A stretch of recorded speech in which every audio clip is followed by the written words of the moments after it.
Let's open up the Vintage Collection 3.75-inch figure of Anakin Skywalker from the Clone Wars. Varykino. If it's Star Wars, we collect it.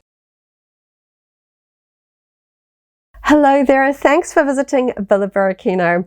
My figure choice to open up today is inspired by the recent Hasbro Pulse fan stream held on YouTube a couple of days ago, where they announced and put up for pre-order the next day the brand new Black Series 6-inch Anakin Skywalker figure, where we finally see Hayden Christensen donning the Clone Wars era armor in the World Between Worlds vision from the Ahsoka live action series. So I thought that was a really fun figure. I can't wait to get my hands on it, but of course it did remind me that I still haven't opened up my Vintage Collection 3.75-inch figure version of this outfit. I love the Clone Wars, I love Anakin's character and story arc through it, and I really love this particular figure. And of course, as you can see, he's been in his bubble all this time. He definitely needs to come out. So I thought, inspired by that Hasbro live stream, it's definitely time to get him out and take a closer look. So thank you so much for hanging out with me today. Coming up really soon, I'll open up the bubble so we can get the figure out, check out all of the details, the soft goods and accessories. But first, let's take a quick look at the backing card. So as you can see, I do own 2 copies of this figure. I really wanted to keep a copy of Anakin from the Clone Wars on a mint on card example and one to open up to add to my loose action figure display. I was able to find one version of the figure fairly easily, but finding a second one proved a lot harder. It was quite the hunt. And by the time I found a second one, I was only able to find one that unfortunately had suffered a lot of shop-worn damage. There are dings down the side, there is a crease through the card, damage to the hanger, and a price tag on the front that refuses to come off. Now, normally that wouldn't be too bad. Obviously, this one would be the choice to open up. I can deal with damage to the backing card, but when you look at the one that I want to keep carded, you can see that the position of the soft goods is not ideal. They are sort of pulled to the side. It's not a very nice placement, and unfortunately, there is also paint transfer from the armor to the neck, so that's a little bit of a paint flaw that I'm not as happy with, but the backing card on this one is really nice. But as you can see on this one, the paintwork on the neck is much better and the placement of the soft goods is ideal. So this one was an older figure, VC92. It's taken me that long to really sort of make up my mind about which figure to open, and I just have to, face facts that this one will be the one that I will be opening up. But for the sake of taking a closer look at the backing card, I'm going to use my nicer example over here. The backing card design for the Vintage Collection 3.75-inch range is heavily inspired by the original Kenner backing cards from the 1970s and 80s. While most of the Vintage Collection logos have become standardized to use the single chrome racetrack design from the Return of the Jedi card backs, the Clone Wars series uses the double racetrack design from the Empire Strikes Back card backs. The Bad Batch series is one of the other few examples of the ESB logo style. The Vintage Collection backing cards also use the iconic chrome racetrack design from the original Kenner backing cards as the surround for the character art here to the right of the figure. But for this particular Anakin Skywalker figure from the Clone Wars series, they took a slightly different approach than usual. Over here we have 2 other examples from animated series. We have Pre Vizsla from the Clone Wars and Hunter from the Bad Batch. And as you can see, both of these card backs use shots from the series, depicting the characters as they are seen on screen in the animated series. But for this Anakin card back, they have created a composite shot using a promotional image of Hayden Christensen as Anakin Skywalker from Episode 3. A slightly unusual approach, and I have to say I do prefer when Hasbro uses the original source material to create the backing card artwork. For this Clone Wars version of Anakin Skywalker, we have a blue accent color used for the nameplate here with the white font that reads Anakin Skywalker, and of course as well behind the figure here. We've got some nice soft goods details here and 2 accessories. We have an unlit lightsaber hilt as well as a fully ignited lightsaber accessory. I like that Hasbro has given us both options there. Moving on to the back of the backing card now, you can see this is a slightly older figure, VC92. This one was released back when Hasbro was still doing the Kenner-inspired backing card styles here with the all-black design, the Star Wars logo, and the double chrome racetrack surrounding colorful images of other figures from this particular wave assortment. We have the Vintage Collection logo here, and the rest of the backing card is barcode, copyright, all of that kind of stuff. It is a very fun figure. You can see that I did buy it twice, but I think I've done enough waiting. It's definitely time to open this one up and check out the details. So now I have the Anakin Skywalker figure out of the packaging finally, and of course we also have those two lightsaber accessories to take a look at as well. So he stands up pretty well, nice and easily out of the packet, but now that I've got him finally out, there was a detail on the back that was unfortunately hidden when it was on the backing card, and I just want to quickly show you because this is fresh out of the box. Now I often mention I really like soft goods on action figures, but I'm always trying to be very careful with the fabrics to avoid damaging the edges because they are not sort of serged or overlocked or turned over. So as you can see on the back panel here, this kind of burgundy panel on the back of the figure, we already have some damage to the fabric. It's not significant, but you can see it has kind of started to ladder a little bit. We have a section here that is slightly fraying. I am probably going to try and trim that off later on before I add them to display, but it is a shame that this is already happening. I am always very carefully handling my figures once they're out of their packaging, trying to avoid this, so it's always a bit disappointing when it's already happening and I've barely touched it. I just got it out of the packet and that was already there, so a little bit unfortunate. At least it's in the back. It would be very upsetting if it was on the front, so I am going to try and just carefully cut that off with scissors before I add it to display. But just again, it's just a reminder that these raw edges on these soft goods are prone to this sort of damage if you're handling them with not too much care. So I will be trying to show all of the articulation underneath. At least this one is kind of, we've got sections of it so we can maneuver them around a little bit easier than some of those full skirts like on Darth Vader. But yeah, a little bit disappointing. But let's get stuck into the detail and paintwork of the figure. As usual, I'm going to start off with the face. So of course this is Anakin as seen in the animated series The Clone Wars, but for the vintage collection, Hasbro generally renders the figures with a realistic live action likeness. So of course in this case it's going to try and look more like Hayden Christensen for his performance of Anakin in episode 2 and episode 3, being the sort of bookend live action appearances over the Clone Wars period here. So of course he does have his episode 3 era scar here on his face, and I think it's an okay likeness for Hayden. There is certainly a little bit hit and miss when it comes to Anakin figures and likenesses. It's not the worst I've seen, but something about it just reads a little bit odd. It's possibly because this hairstyle is not really how we see Hayden Christensen as Anakin, so I think perhaps that is throwing my eye off. It's a little close to his episode 3 hair, but not completely. So yeah, I'm not sure what it is that's just not completely reading right. It does look like Anakin to me, at least it doesn't look like a completely different character, but yeah, I'm not sure what's throwing my eye on this one in particular. So checking out the hair, it is sculpted as part of the head. It is not a separate piece. It's probably borderline. I've certainly seen some female characters with hair of this length where it ended up being sort of a secondary sculpted piece that was attached to the head. So it's probably a borderline. We can see just how much it is coming there in the back, and as I suspected, it's going to stop us from sort of tipping the head much. That is completely hitting there in the back. I do like the hair texture on this one. We've got a lot of sculpting, a lot of swooshes there with the hair. It's got some nice depth to it, and it does look fairly well painted along the hairline. We've got just a tiny bit where the skin tone is just kind of showing along here. Of course, that's a little bit more of an undercut. From the front, it looks pretty good. But interestingly, we've got sort of a section here where we've kind of got like a strand of hair hanging down where we can see the skin sort of through it. And because, of course, they've tried to sort of paint this, it looks like that patch of skin that's showing through is actually painted. Just with the sort of the color of the sort of the skin tone. It's not a complete match to this, and paint generally has just a slightly different appearance to plastic. So they've kind of done like a hanging little sort of tendril of hair and then painted the skin in the between areas there. Really interesting. So we've got pretty good paint work on the face. Of course, we've got the eyebrows, the scar, eyes, a little bit of a touch there on the lips, little tiny mark on his chin. I might be able to remove that. Sometimes it takes sort of a bit of a rub and you can get some of those sort of little stray bits of paint off. When it comes to the neck, it looks like it is part of the sort of armor here.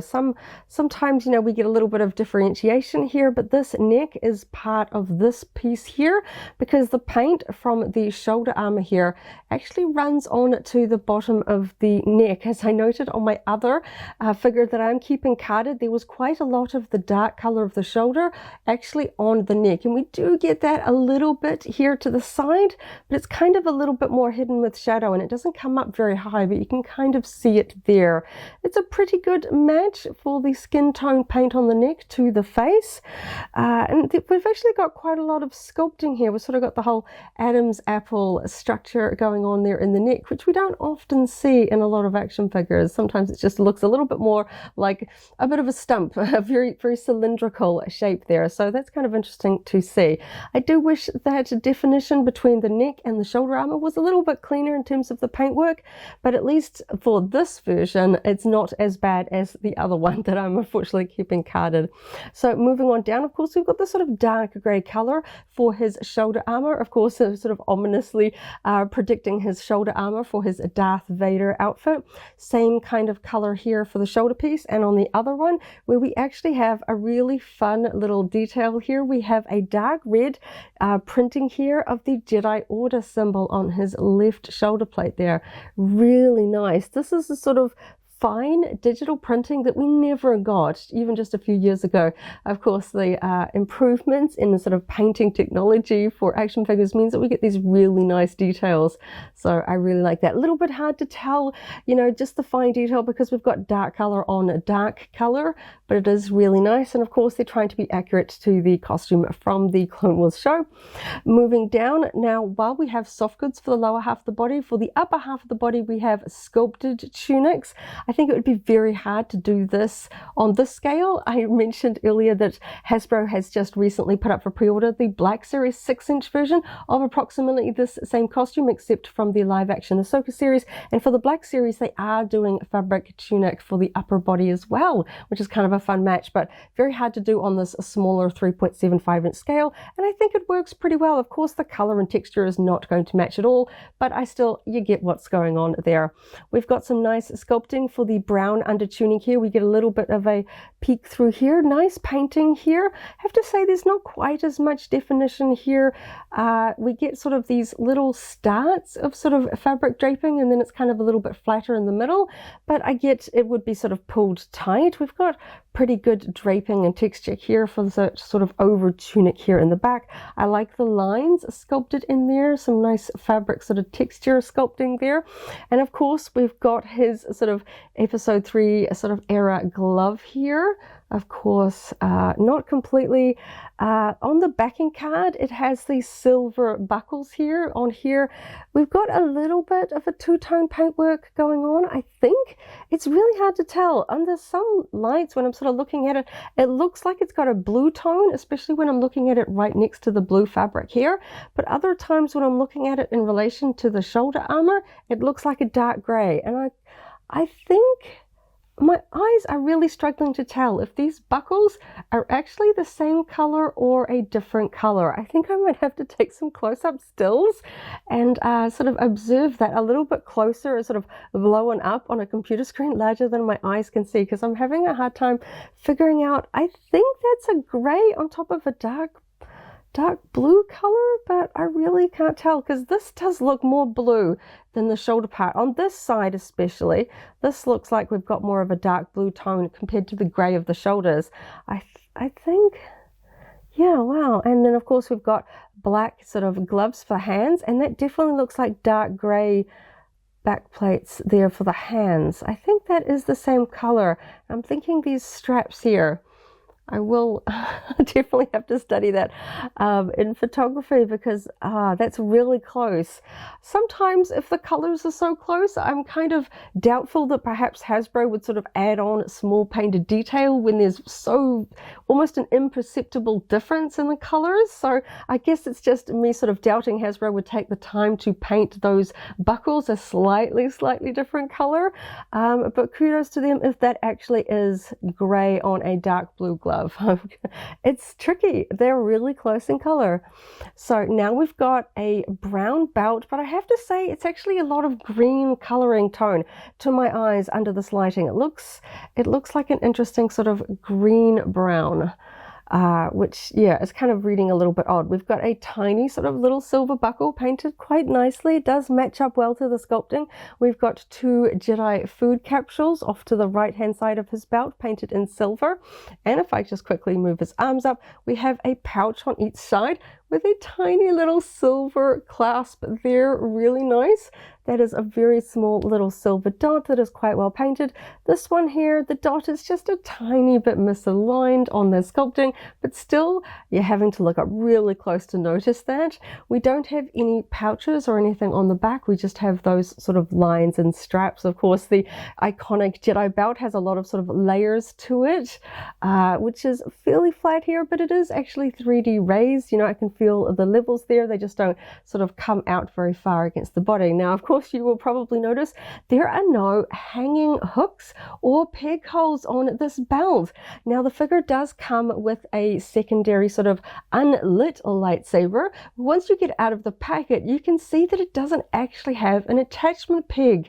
We've got a tiny little sculpted little sort of dot on the side there, which is kind of where the hook would be, but it is not a peg. There is nowhere to attach this, which I think is really interesting. So we just have this as a lightsaber for him to hold that doesn't have a blade. So that's kind of an interesting sort of little detail there. Usually there is somewhere to sort of attach these on the belt, even if it's not really. I've seen ones where there is a sculpted hook, because that is how the lightsaber actually attaches to the belt in the source material. But of course the lightsaber just pegs in sort of on the belt above it, because that is basically the easiest way to do it in this small action figure form. But this one does not have any attachment points, which I was just kind of surprised about.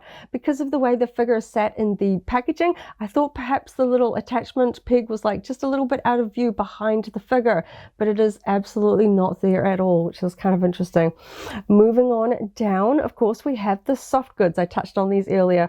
So there are actually 3 sections. They're sort of triangular in shape. We've got this side panel. Interesting that even with this small side panel, there is still a side seam. You can see the stitching there on the inside. They are not overlocked or serged, depending on which term you use for that sewing technique. And we have raw edges. So of course, as I pointed on the back, these are prone to damaging, particularly if you're going to handle them a lot. They will start to sort of get fuzzy and you lose little flecks of sort of little fraying bits. You get these little tiny bits of fabric sort of coming off on your hand. So I'm going to be very careful. Same again on the other side, that same sort of stitching technique there, triangular in shape. I really like the pointed angles. We've got this really nice sort of scoop edge there. And then if I just sort of flick these ones up to the side, trying to be very careful, we can see that we've got this sort of central, sort of almost a tabard shape of that sort of dark red, sort of wine burgundy, whichever sort of color name you want to call it there, sort of hanging down the front. All of these fabric components are attached neatly under the belt there, so it's all nice and tidy. They don't feel like they're going to swing around, so I'm going to be very careful when it's sort of testing out the rotation at the hips, at the waist there, of course. And in the back, we also have a section. So this one here is a little bit more bunched up.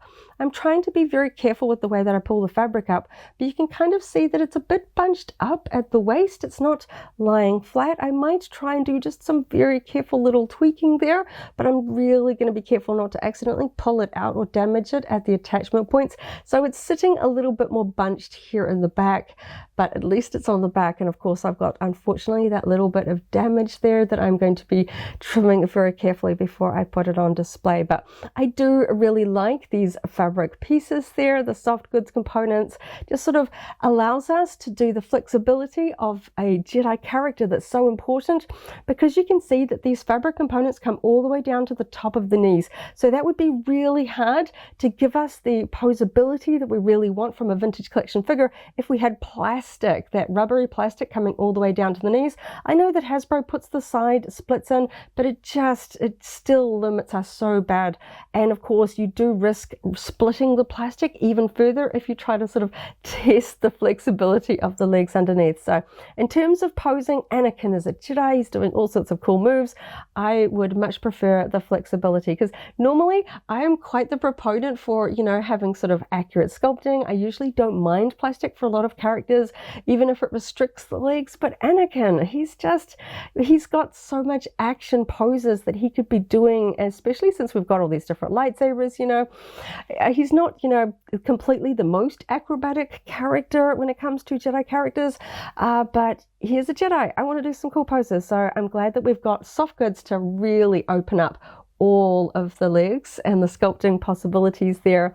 So let's just quickly check out the sculpting. Again, I'm going to be very careful with the fabric components. We can see the sculpting around the hips there. I really like the sculpting on the pants. Of course, a lot of this is going to be completely hidden when the figure is on display, but I still like that it's there. We can even see sort of the grain lines of the fabric that they have sculpted in the pants there. So it doesn't look like we've got much in the way of sort of, sometimes we have articulation points up high. We've just got the hips that we can see there. Now we do have it at the knees, and we'll test out the articulation later. I just wanted to sort of test that. There's got some really nice sort of wrinkles in the pants going on there, draping towards the front of the knee.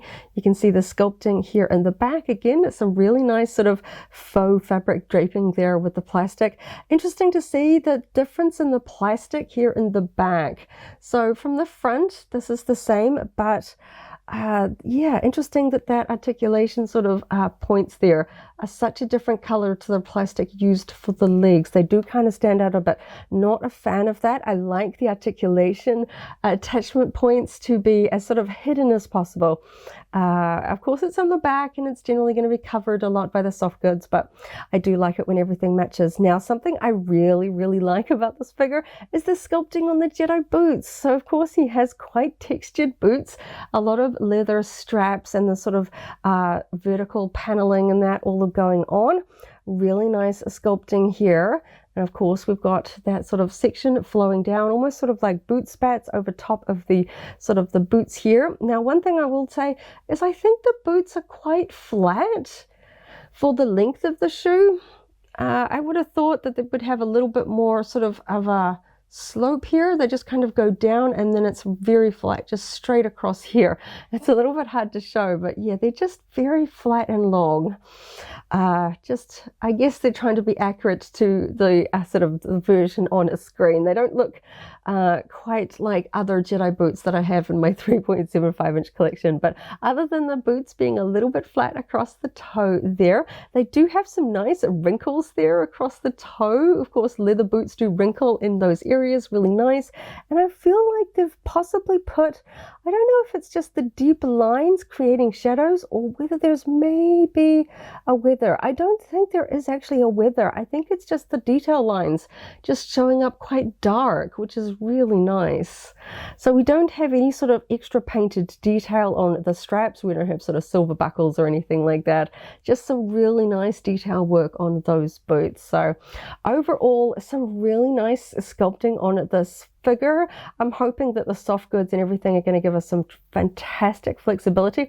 It is really interesting watching Hasbro take animated designed figures and turning them into a realistic sort of version with detail sculpting that should look, you know, correct alongside all of our other live action figures. It's kind of a little bit of sort of an interesting way to go about it. Of course, I have a lot of the original Clone Wars sort of 2008, 2009 era ones where Hasbro was doing them in their original animated style, but of course for the vintage collection they keep it uniform live action appearances. So overall, I think this is a really good sort of interpretation of the Clone Wars Anakin outfit with a bit of a Hayden Christensen likeness here. Overall, I think it's a really fun figure. Not too much in terms of sort of things that bother me, just that tiny little paint wobble there on the neck, and of course that little bit of damage to the hem there. I don't know if you would call it damage, but I do. It's just unfortunate. This is the sort of thing that I really try hard not to cause for my figures.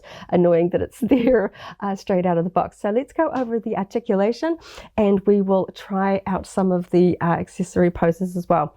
So he's got a pretty flexible head. I found that straight out of the packaging. He's going to be able to turn around. We're not going to go up because of his hair across his neck there, but we can actually get quite a downward aspect there. That's really quite nice. Lots of flexibility and nice and smooth. He's not tight or anything there. I am curious how well we're going to be able to move the arms, because of course he has got this kind of floating armor pieces. You know, they don't really have strapping in a lot of the animated shows. So interesting. So they are fully sculpted on. They're not sort of separate pieces attached on to the shoulders there. So I am fairly certain I'm not going to be able to, it's just hitting there. So that is really not a lot of flexibility there, and I know that that is a little bit of a limitation of the actual armor design that Lucasfilm Animation put in the Clone Wars era, but I thought maybe Hasbro would have found a way to sort of work around that. Sometimes you get those sort of shoulder plates that just kind of nip under the shoulder sort of section here, so you just kind of scoop under so you can still get the arm coming there, but they're just hitting exactly there. That's as high as I can move Anakin's arms. That's really, really interesting. I thought for sure I'd get them to at least here. Oh well. But of course we can rotate them up if we want to sort of really get his arms up.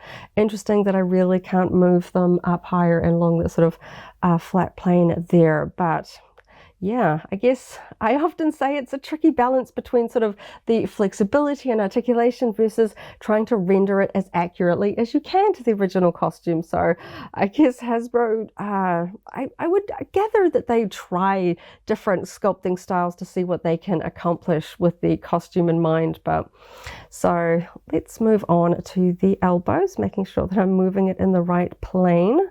This one's gotten a little bit twisted around. There we go.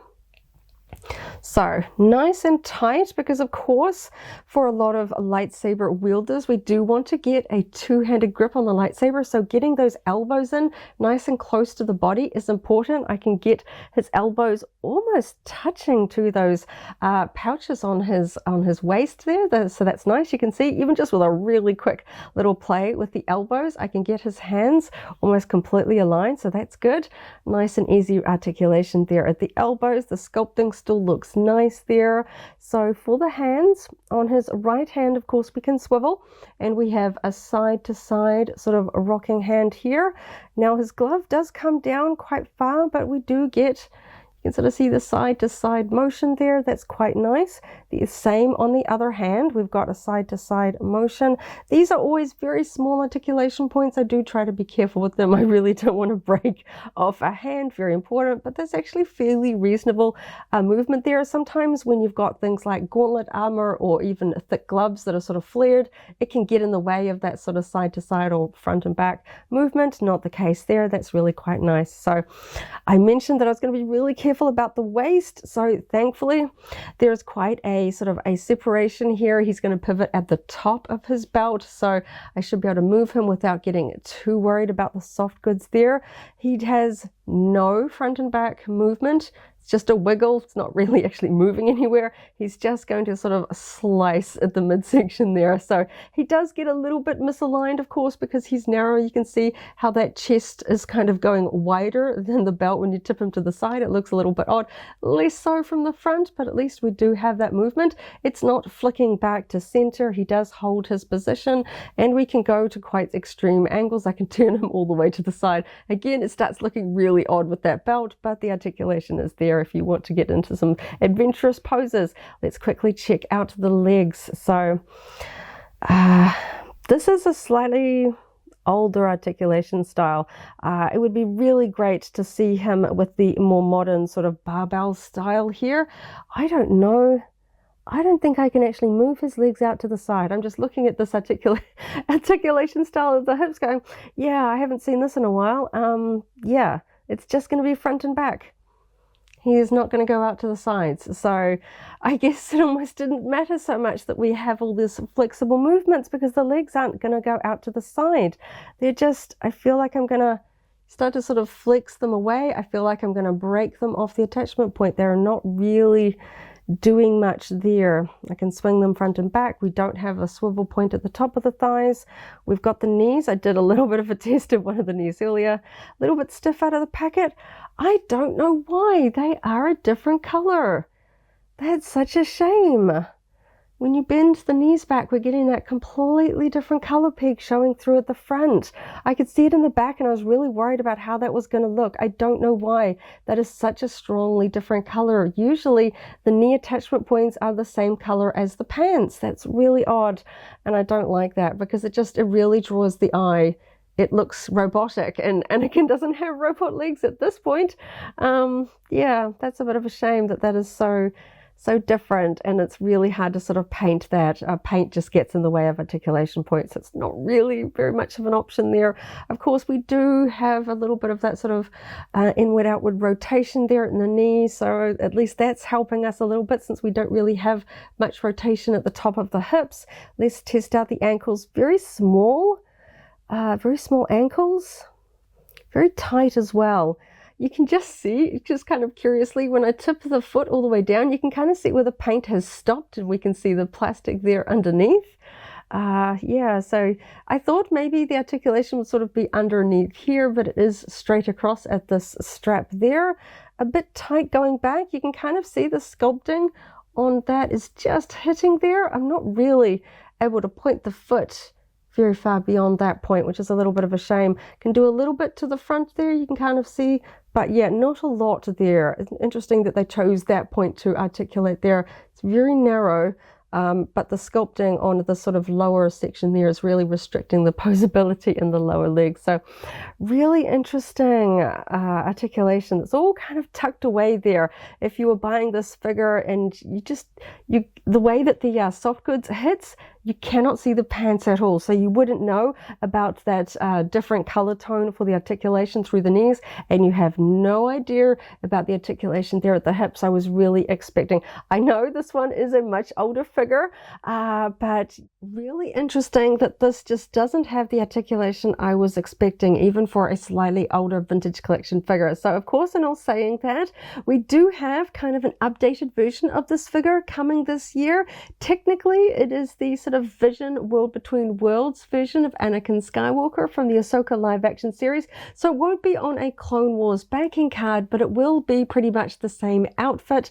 They did change the hairstyle just a little bit for Hayden Christensen portraying Anakin Skywalker in those scenes, so it will be a little bit different, but I am really excited about that one. It does appear to have soft goods for the lower section as well, but I'm really hoping that the articulation on the underneath, those legs and the hips especially, is going to be a big improvement. But really looking forward to getting a hold of that figure when it comes out. Fingers crossed it won't take too long to get to us here in New Zealand, because I'm really keen to do a side-by-side comparison when I get that one in hand as well.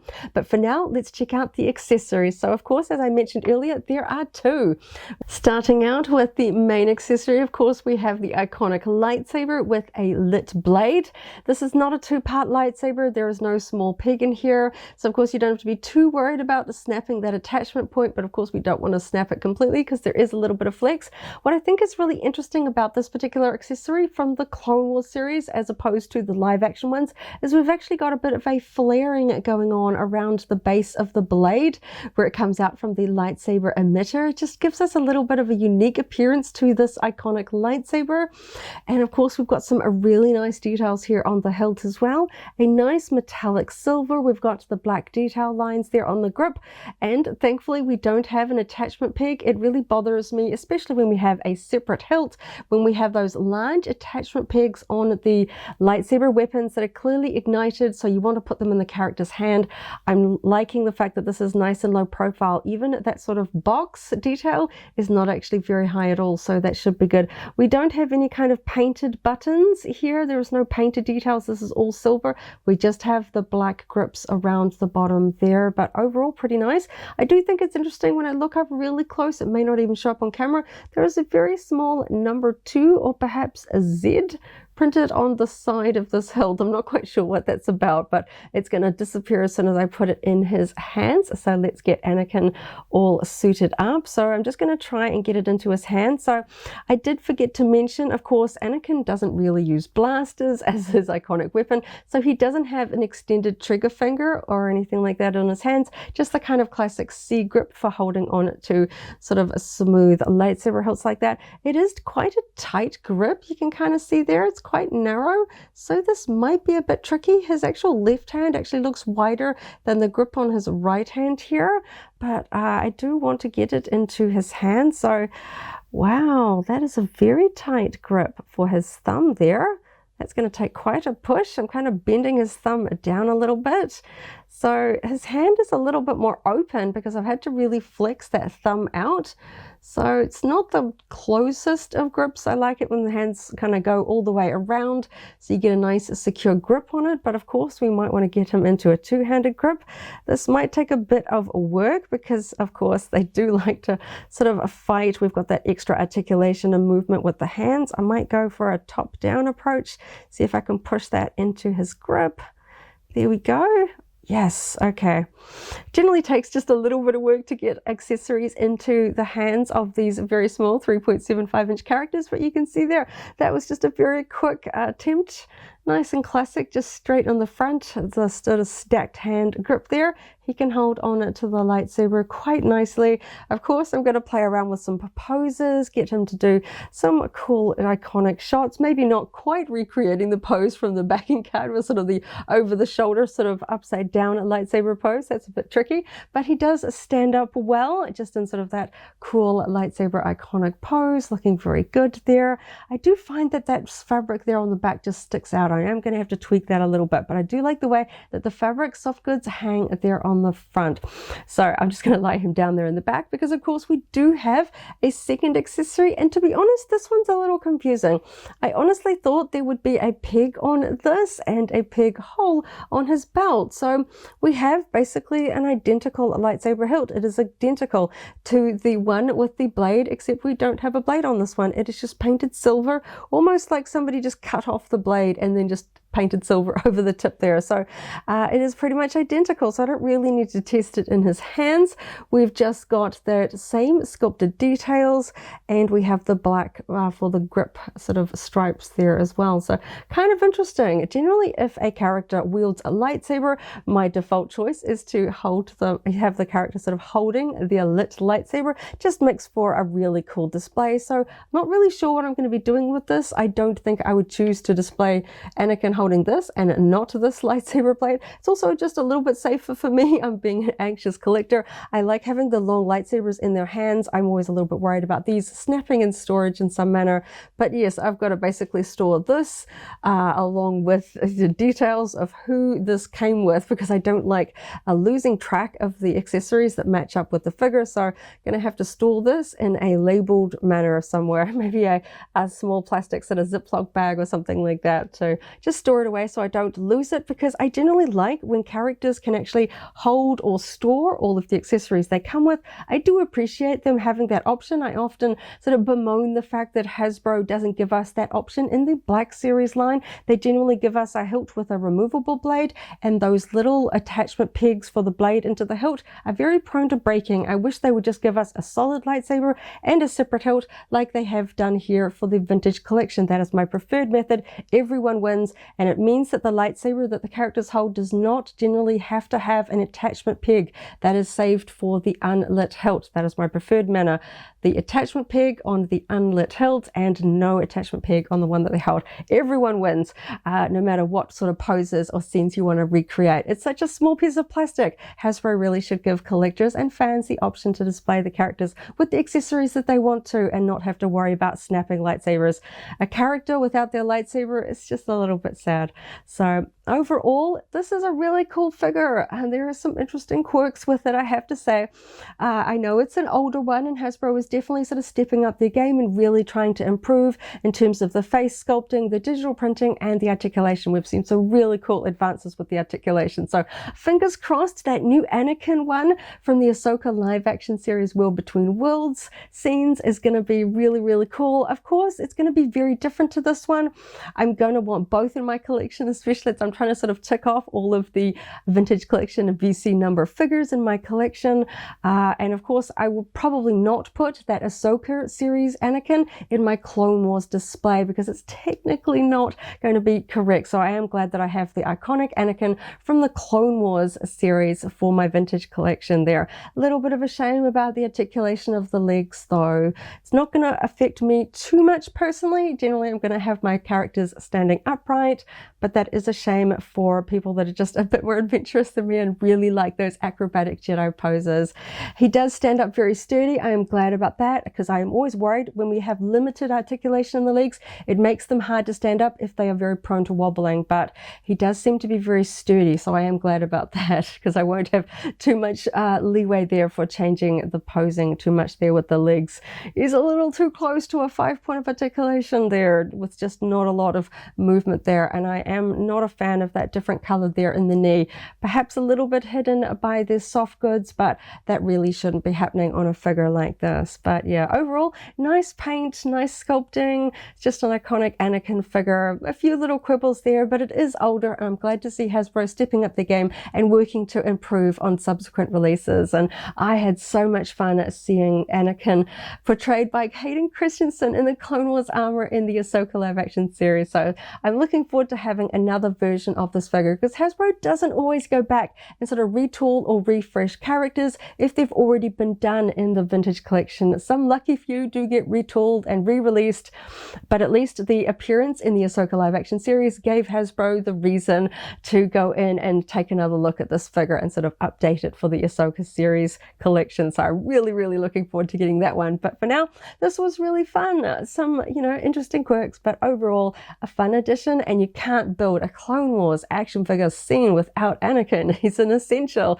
So I waited too long to get him out of the backing card. I was a little bit anxious, but I'm really glad that I finally have him out now, and he looks really cool. So there you go. Thank you so much for hanging out with me today as I opened up another Star Wars vintage collection figure and had a lot of fun checking out the details.